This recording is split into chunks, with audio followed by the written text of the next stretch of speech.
What equipment do you need to start a podcast is one of the most common questions we get asked. So in this video, we're going to go through 3 tiers of equipment that you can get to start your podcast from 0 to £150, 150 to £600, and then £600 and up. So there are so many different pieces of equipment that you could buy that are all over the internet. So we want to make a really clear guide on 3 different levels that will allow you to just start your podcast. And the big thing to remember is that a podcast that starts on the 0 to £150 budget is going to be far more successful than a podcast that never happens because they're waiting for that big budget to come in to buy all that fancy equipment. So let's get into it. In this budget, we are looking at getting equipment that will cover you whether you're doing an audio and video podcast still. So this is still possible within a 0 to £150 budget. So you're going to need a microphone to capture the audio, a camera to be able to capture your video footage if you're going to be releasing a video podcast too, and you will also need a pair of headphones to help you with the editing of it if you are going to be editing yourself. So in terms of microphones, the Samson Q2U, which comes in at about £80 to £90. And with that, you will get a microphone that is both USB and what's called XLR. So you can see on my microphone here, I've got this cable that comes out. It will go into an extra box called an audio interface, and that plugs into your computer. So in this setup, that's where you've got this extra expense. But with the Samson Q2U, you can use it as a USB microphone, which plugs directly into your computer and mitigates this need for extra equipment. USB microphones have become better and better over the last few years, so they are really good quality microphones. It also then gives you the capability, if later down the line you are looking to either record more than one person in a room and you're going to need that audio interface for that, you can still use your Samson Q2U with an XLR cable to do that.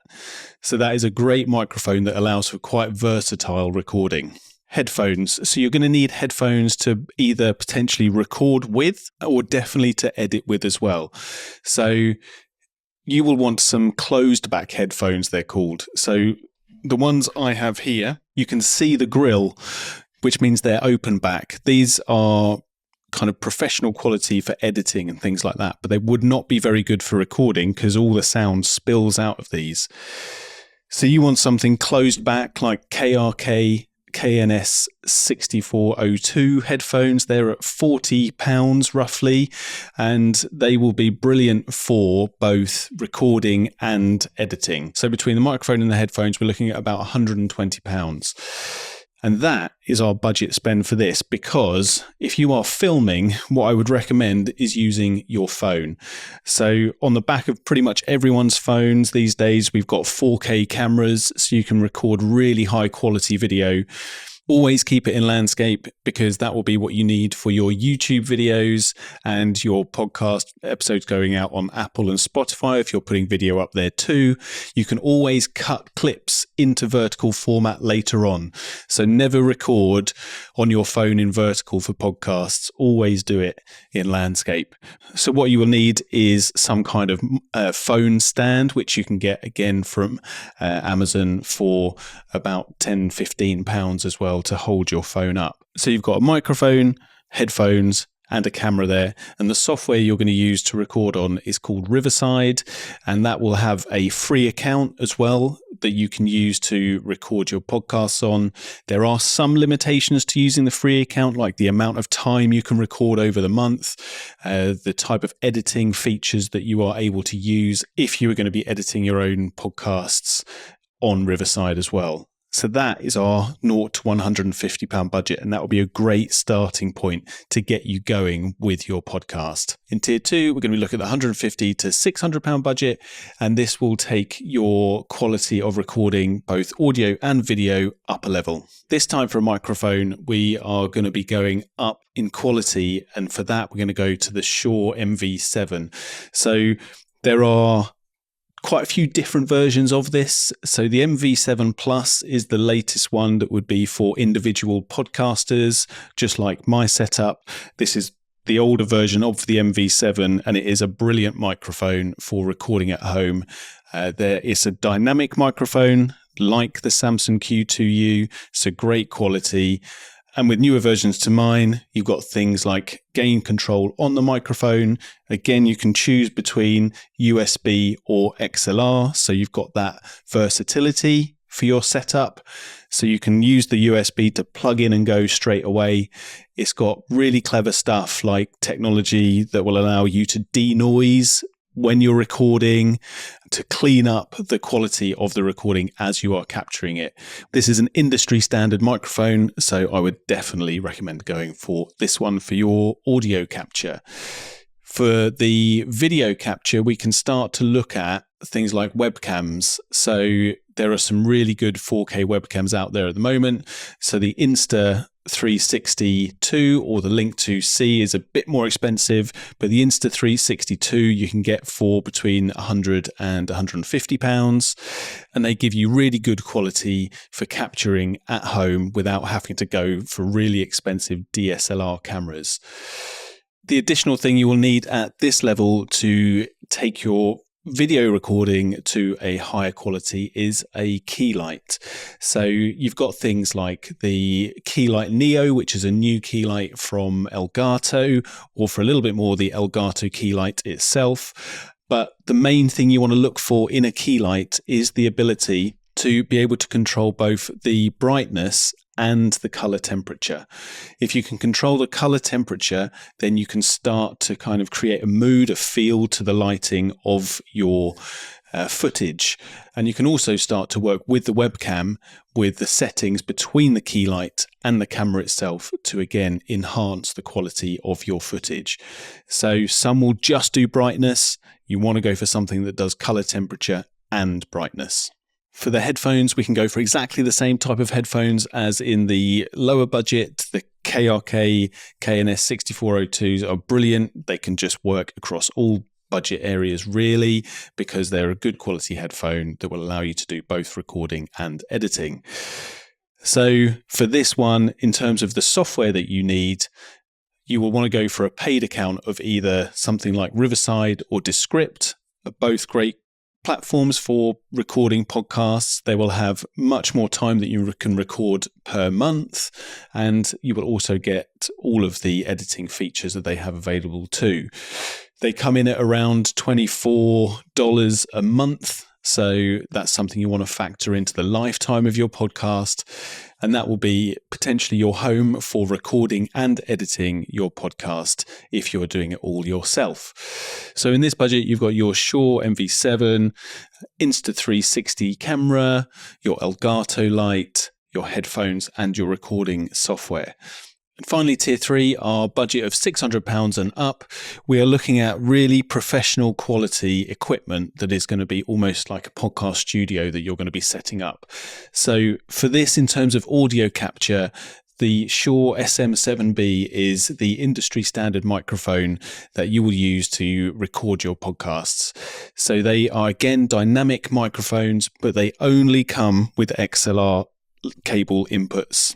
So you will not be able to use USB with these to plug these directly into your computer. So this means that you will have to get some kind of audio interface. Now, what you want to think about is your recording scenario. So is it, again, still going to be just you recording to your camera, or are you now going to be having people with you in a live setting? So regardless, you will need to get an audio interface, which allows you to plug that microphone into, and then that will plug into the computer.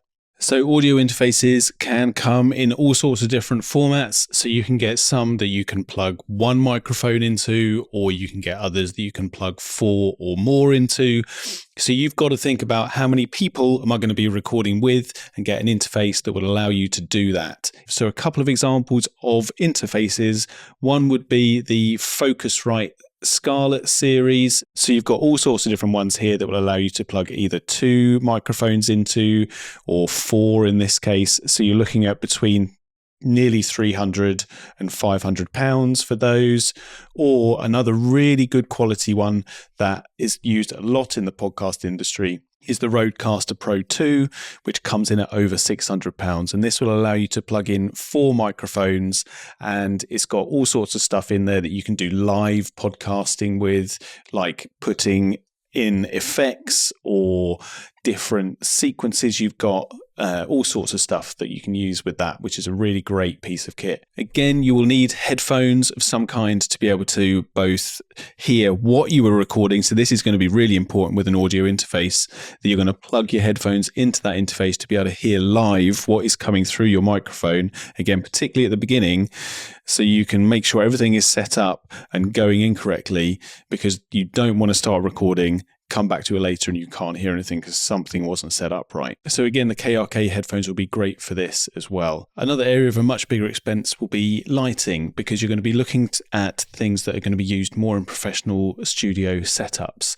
So these could be things like softboxes, which give a much softer, more natural light and can give lights to different individual people. Because again, if you've got multiple people in a live recording setup, they're each individually going to need to be lit up and lighted with a softbox from above that'll be out of shot.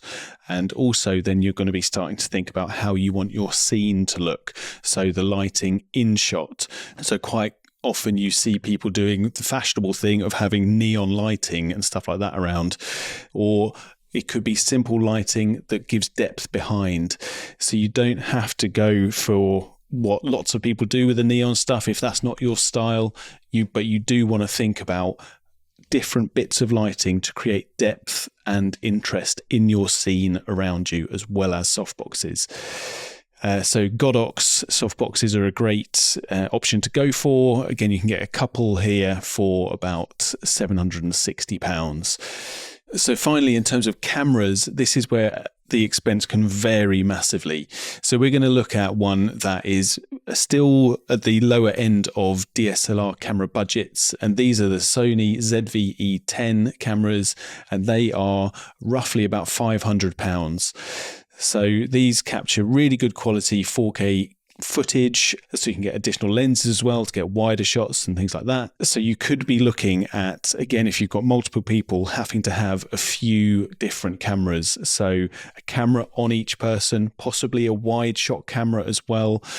So you've got to start thinking about your setup and what you're going to need to record your podcast. DSLR cameras can go into the thousands, so you could be looking at different cameras that could be worth a couple of grand each. So you can see that this budget could be anywhere from the lower end of that £600 plus all the way up to £10,000 very easily when you're buying lights, cameras, microphones, audio interfaces, all this different stuff. And the thing is, with this kind of setup, you're not really going to be using Riverside or Descript to capture it. You're going to have dedicated software to capture that audio and video. So whilst all of this stuff is great, it's going to look amazing, sound amazing, there is going to be a lot more time involved in then producing the end product, which is where you could be actually working with someone like us that will edit and produce all of that for you. But you have to be aware of that time commitment that will add onto your project. So there we go. You have your 3 different budgets for 3 different types of setup to get going with your podcast. So if you are looking to record your podcast, no matter what budget you're on, you have to factor in the time it will then take to produce and edit it. And like I say, if that is something you as a small business or business owner need support with, that's exactly the kind of stuff we do for all of our podcast clients, no matter if it's that lower end budget of recording all the way up to that studio grade professional quality recording as well. And the other thing to remember, like I said at the beginning, getting started with that lower end budget setup is going to far outweigh delaying and not getting started because you're constantly waiting to have the money to get that high-end budget. So if you like the video, do give us a like and subscribe. Ask any questions you like about any podcast setups in the comments. I would love to get back to you on that. And I will see you in another video next week.